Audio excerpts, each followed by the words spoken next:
Sir आप परिचय दिखते कौन कार्यक्रम रही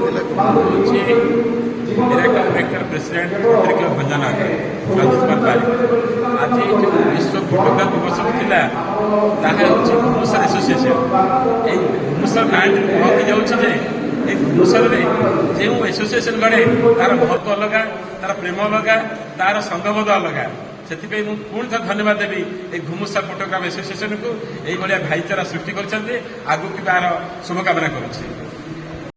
सर आप परिचय दिखते कौन कार्यक्रम रही नमस्कार। आज संतोष कुमार नायक उपखंड सूचना अधिकारी भंजनगर। आज हूँ विश्व फोटोग्राफी दिवस।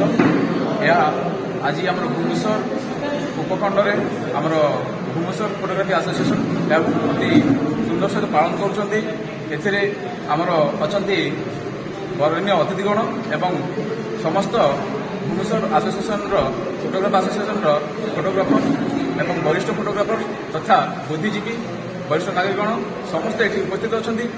आज केवल आम भुवनेश्वर अंचल यह पालन करना बरं आम जिला राज्य देश परिशेष में आम विश्व यह पालन करुच्ची।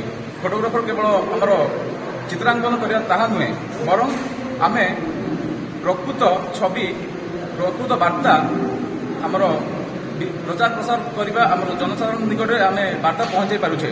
तो मुझे कहबी जे आमर यही भुवनेश्वर फोटोग्राफ एसोसिएशन सभापति महाशय एत सुंदर आयोजन कर आयोजन ये अनुष्ठान को दीर्घस्थायी करने कामना करी तथा मु ईश्वर निकट में प्रार्थना करी। धन्यवाद।